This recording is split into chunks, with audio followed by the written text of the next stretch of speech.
Tonight on DC News Now. They need to be made accountable, and we need to be protected. Arrests in the murder of a congressional intern over the summer and the murder of a woman that went missing in Maryland last month. Where the search is over and justice begins. More National Guard troops coming to D.C. The executive order from Georgia's governor with just days remaining in the president's crime emergency. We're checking some storm chances out there for your Saturday. By Sunday, though, should be a bit cooler. More details coming up. 2 months into Metro's new bus networks, and we're still seeing challenges. The concern over accessibility after moved and removed bus stops. So we decided to surprise our customers with painting the lounge here in the Commanders colors. Commanders fans ready for kickoff. The excitement from bars to the team store. You're watching the station covering all of the DMV. This is DC News Now. Hi, everyone. Thank you for joining us tonight for DC News Now at 10 o'clock. I'm Chris Flanagan. Susan Tran has the night off. And developing tonight, arrests in 2 high-profile murder cases in the DMV. On the left, Eric Tarpinian Jackham, 21-year-old college student, was killed in a drive-by shooting in D.C. in June. And on the right, Takara Thompson. Today, police announcing an arrest for her murder. She was missing for more than a week before Prince George's County investigators confirmed a body found along a highway was the 19-year-old. We'll have much more on that in a moment. Police also announcing the arrest of 2 teens and the death of Tarpinian Jackham. He was a congressional intern and was caught in gunfire while walking to dinner near the Mount Vernon Square Metro stop. 2 17-year-olds have been arrested and are now being tried as adults. Police are searching for a 3rd suspect, 18-year-old Naquan Lucas. Our Mara Carbone has more in that story ahead at 9:30. But right now, we go to DC News Now's Yamari Sase. She's been following Takara Thompson's story since she went missing in Lanham last month. And Yamari, police believe she was killed in a home in Bowie. Definitely a heartbreaking update. We're here in this Bowie neighborhood where police say that 19-year-old Takara Thompson was murdered inside the home directly behind me. Now, several neighbors that we spoke to definitely are finding it very hard to wrap their minds about something like this happening in their very own neighborhood.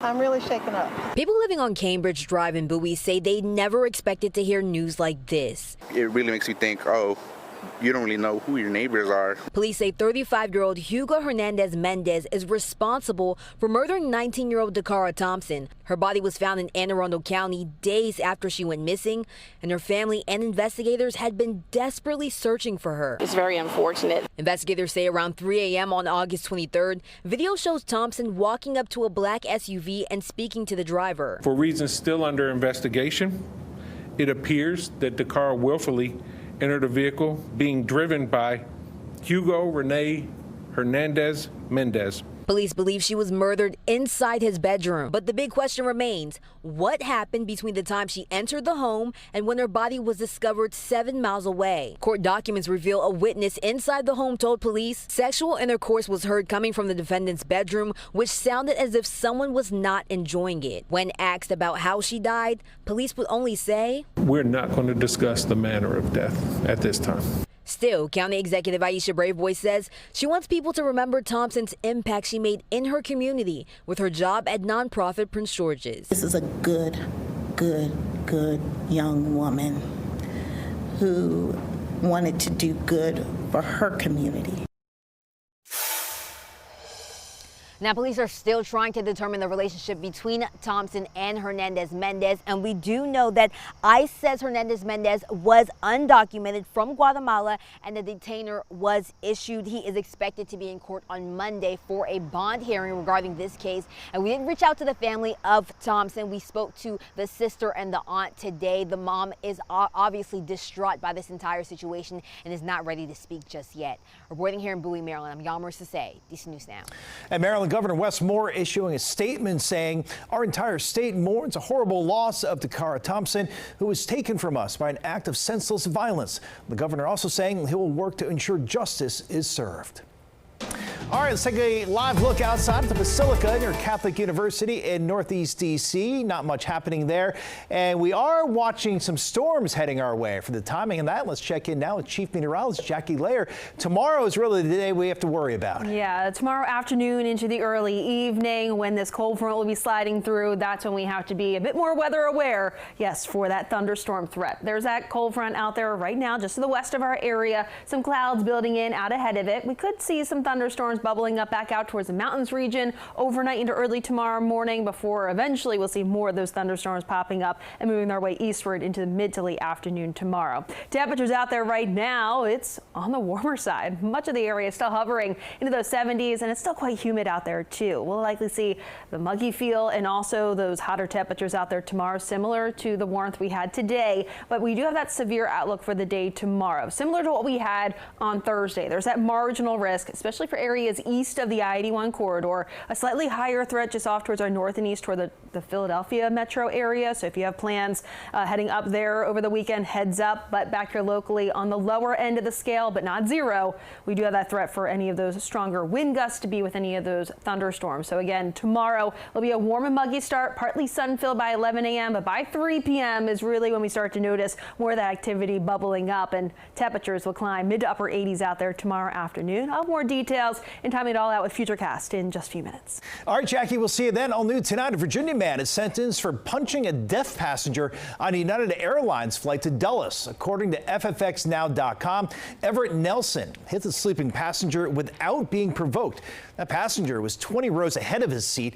This happened in October on a flight from San Francisco. The judge has recommended Nelson serve his sentence in North Carolina at a prison housing inmates with special health needs. Now, his medical history was not disclosed publicly. Developing tonight, Georgia's governor is sending more than 300 members of that state's National Guard here to Washington, D.C. It comes as President Trump's declared crime emergency comes to an end next week. Georgia will be the 8th state to send National Guard troops here to Washington. Georgia's Republican governor, Brian Kemp, says the troops will be sent to relieve soldiers from other states. Earlier this week, D.C.'s Attorney General filed a lawsuit calling the deployment of National Guard troops in the district illegal. And D.C. Congresswoman Eleanor Holmes Norton and Maryland Senator Chris Van Hollen have introduced a bill to give D.C. full control of its National Guard. Right now, D.C.'s mayor cannot deploy the Guard since the district is not a state. The two Democrats say the president's actions have made the need for D.C. to have full control of the Guard all the more important. Well, developing now in D.C., neighbors in Brookland are fed up with Metro's better bus network. This summer, WMATA did a system-wide overhaul, eliminating or moving hundreds of bus stops all across the district. D.C. News Now's Candace Cole joining us live tonight from Northeast D.C. And Candace, you spoke to neighbors about their concerns and also what they're doing about it.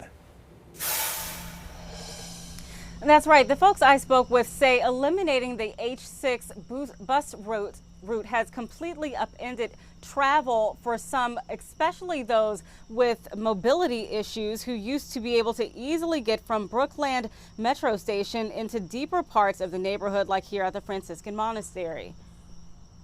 We have a lot of senior citizens or elderly who come who have mobility issues. They can't walk uphill for almost a half a mile or so. Brenda, who did not want to be shown on camera, works here at the monastery. She used to take the bus here, which used to be one of the stops along the old H6 Metro route. It was eliminated in June, replaced by the crosstown C63 route, part of Metrobus's redesign, the first of its kind in 50 years. The only problem, it cuts out about 6 blocks of stops along Quincy and 14th Streets Northeast, leaving those with mobility issues like Brenda, who's recovering from an injury, stuck climbing steep hills to get to church, the grocery store, school, the local pharmacy, you name it. Walking those types of distances from the monastery to the metro station, which can be either half a mile to a quarter of a mile, that's a lot for someone recovering. Noha Hassanin has been living here at the Ronald McDonald House, which is right next to the monastery,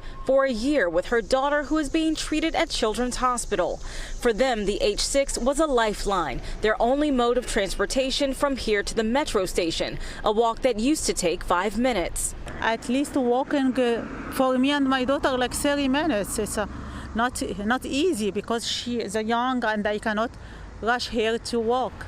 I have to walk like she can. Just days before the Better Bus Network launched, Ward 5 council member Zachary Parker wrote a letter to WMATA expressing concern over the impact to senior citizen riders. While Metrobus claims its redesign is meant to better connect people to where they want to go with more consistent service, many in Brookland and elsewhere are experiencing the opposite. Now neighbors are taking their fight for the H6 directly to WMATA. With over 100 signatures, they're petitioning for that part of the old route to be reinstated. I feel like this route was completely removed, but there's no other alternative nearby. So we're hoping to bring it back because it's like the only route in this area. Now, I did hear from Donna Moore she's a president of the Brookland Neighborhood Civic Association. They're set to have a meeting about this on September 16th and says they take their bus access and safety concerns seriously. I did also reach out to WMATA. They could not be reached for comment about this. Reporting live in Northeast, Candace Cole, DC News Now. All right, Candace, thanks for that update. Meanwhile, a reminder this weekend, Saturday is the annual 9/11 Memorial 5K run in Arlington. That means there will be road closures around the Pentagon and in Crystal City. That includes Army-Navy Drive from South Eid Street to 12th Street South. Now, the road closures are expected to last from 3 o'clock till about 9 in the evening. For a full list, you can head to our website, dcnewsnow.com. All right, the countdown is on. The Commanders now just hours away from their season opener against the New York Giants at Northwest Stadium. The team looking to build off last year's success, where they came within just one win of playing in the Super Bowl. Head coach Dan Quinn says it's all about staying focused and getting a win Sunday. So many different variables from year to year, who we've added, who we don't. So I just try not to look too far down the line, man. There's so many ball games, so many matchups, so many things to do it. So before anything, man, I want to get our standards right, get our football looking like we want, taking care of the ball, our tackling, field position. If we do those things really well, the story will take care of itself. Yeah, and get a W out there. Sports Director Derek Forrest have much more on the game later in this newscast and also on game night at 11. And a lot of Commanders fans showing their love by shopping for merch at the team store over at Northwest Stadium. Workers say business was pretty steady as so many fans are buying hats and jerseys. Some of the favorites included Jaden Daniels and also Terry McLaurin jerseys. Fans say they're pumped to wear their swag.